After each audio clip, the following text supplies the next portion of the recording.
How nice. John Sweeting, please come up and do a SWIP analysis, our IPv4 SWIP analysis report. There you go.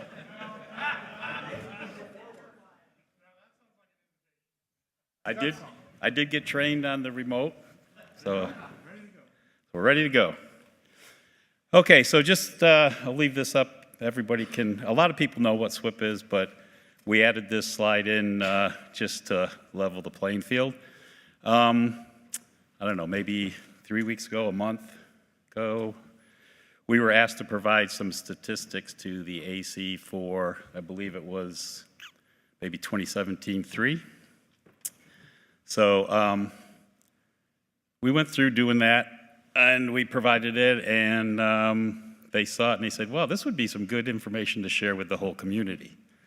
So John asked me to put this slide together, this presentation together, in case we had time to go through this. So that's what I did. I don't think I need to go through the SWIP slide because you've had time to read it, and most people know what they are. So the data that we analyzed was how many networks are actually in WHOIS, how many ISPs actually publish SWIP records. Of those SWIP records that, how many SWIP records has each ISP that actually publishes SWIP records published? How many of those actually have annually validated POC validation required? And how many reallocations, and then next was how many of those are reallocations? And then a slide that we can kind of talk about. So the first slide is how many networks are in WHOIS. There's a little over 3.1 million total nets in WHOIS. Of those, 2.5 million are simple reassignments. Simple reassignments have no POC validation done directly for them. That's 79% of WHOIS.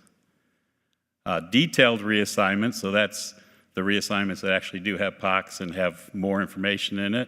Is 16%. Reallocations are 3%. Then the direct allocations and direct assignments from ARIN are 1% each. So how many SWIPs that get or how many ISPs that get direct allocations actually publish SWIPs? It's basically 50%. 50% publish SWIPs, and the other 50% don't have any SWIPs published. Okay, of those records that each ISP has published, how many, okay,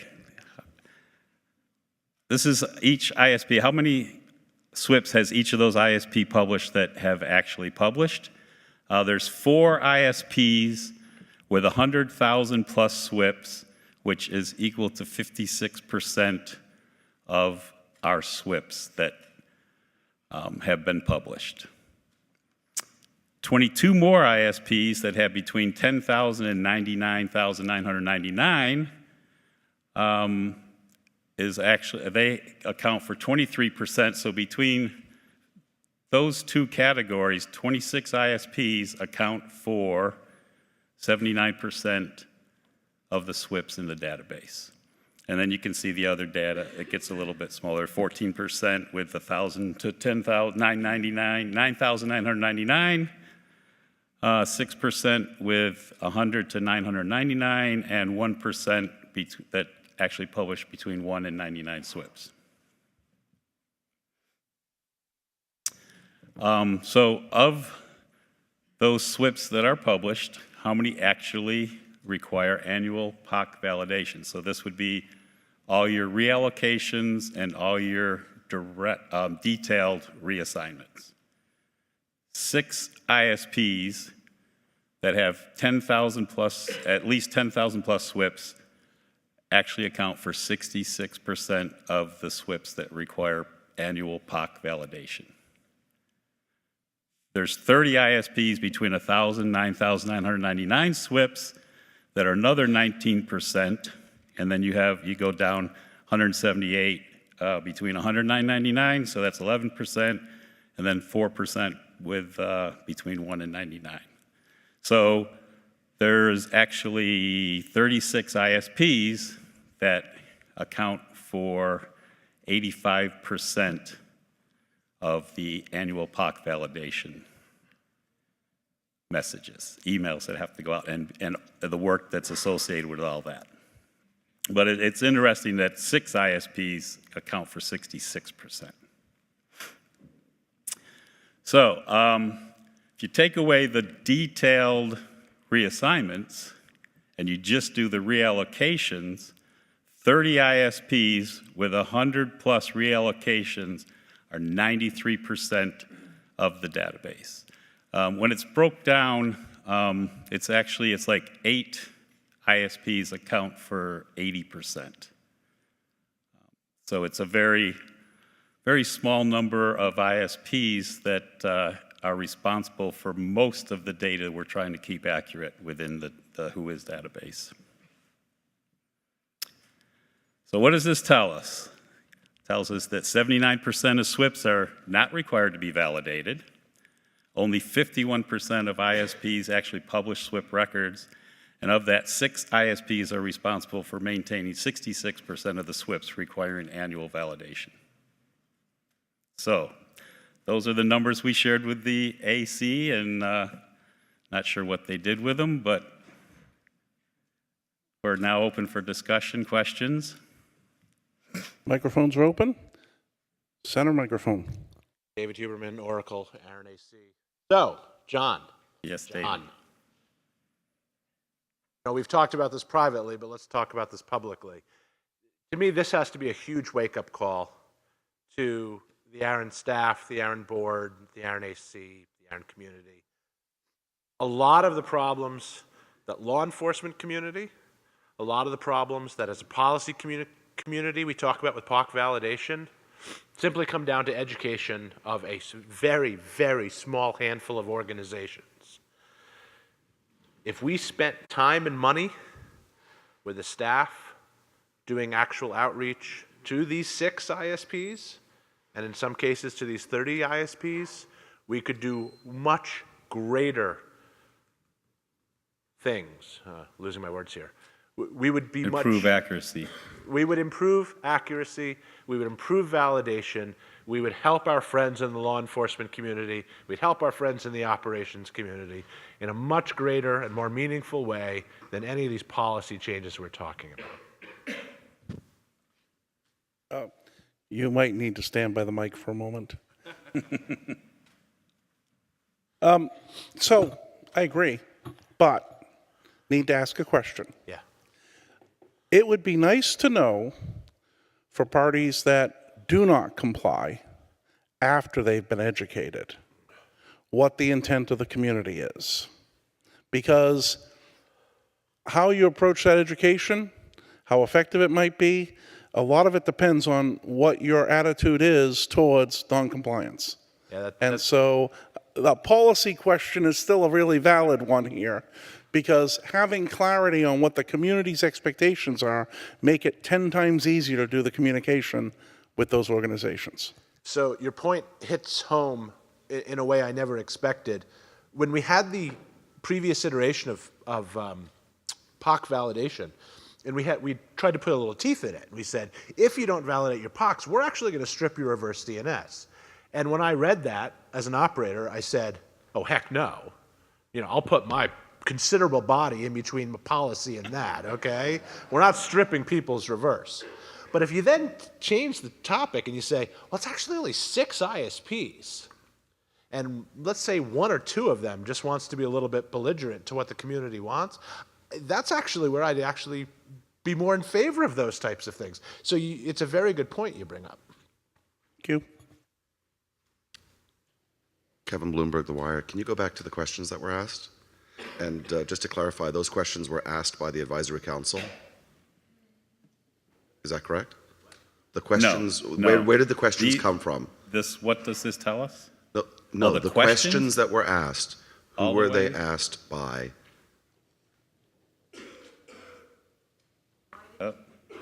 Yes. Those questions? Those questions. The AC asked you for data. The AC asked for data. So They didn't exactly ask for this, but most of it is contained in this. Okay. They ask it for, I think 2017-3. I believe it was Amy Potter maybe that asked for it. Okay, thank you. Through And Dan. where I'm going with this is the next question. Is referral who is included in this data set? No. This is SWIPs only. SWIPs only.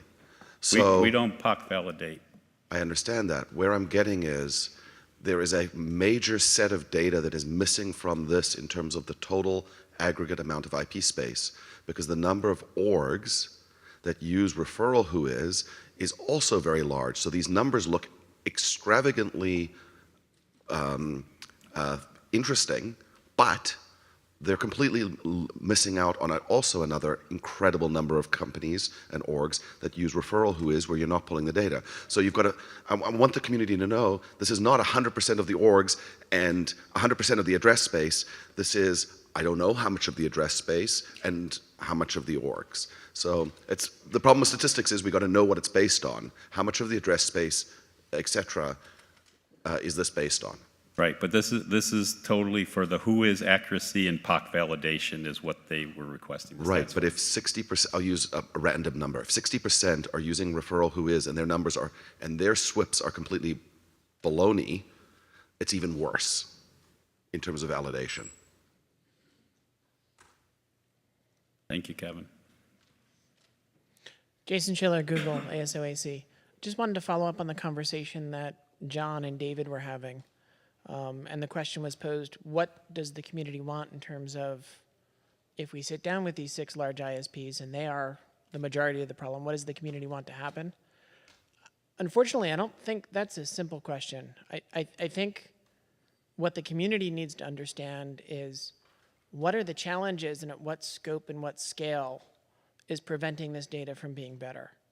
And I think once we get to the bottom of that question, then we'll be in a better position to answer the question you proposed, which is, what does this community want to see done about it? I'm sorry. Are you saying that you need to know the difficulty of updating things with SWIP, or what? Yeah, I'd I like think to it's try to understood understand how to use SWIP. No. I'd like to try to understand what is the problem space. Why is there so much stuff that's unswipped? Is it in our who is and we're just not accounting for it, or why is there so many accuracy issues? What are the actual challenges that these 6 problem child facing? The community's never going to know that, because that's a question that even if I were to get told those answers, that would be under NDA. And so you can find these very easy and you can try to reach out to these folks and ask, but it's not something, unless they come and say, we're having technical challenges, help us, I can't give the information to the community even if we were told it. That's a One problem. of the things we were trying to do with this, Jason, was to size the problem and maybe make it more focused to where we can really focus on where it needs to have the attention. Do we need to? Obviously we don't have to waste any time on the simple reassignments. Do we really need to waste a whole lot of time on detailed reassignments, or do we focus strictly on reallocations? The direct stuff is pretty much, I can guarantee, is pretty high up in the accuracy for the direct allocations, direct assignments. Yeah, as a simple question to that, I would say for the detailed, if we can get them to acknowledge at the time it's registered, that would probably solve a huge portion of the problem there. Yeah, because of the way things work in the world, the only dialogue that I would ever really have would be the one that talks about their obligations, contractual and policy obligations. So reaffirming in the community what your expectations are is necessary to engage them in a way that's productive and talk about this. I mean, certainly, if you know it doesn't take much to find the 6 organizations, okay? I think any of you could find it in 30 minutes of looking online. So you can reach out technical advocate to technical advocate, that certainly works. But that often doesn't explain why you won't see compliance. That's an organizational issue.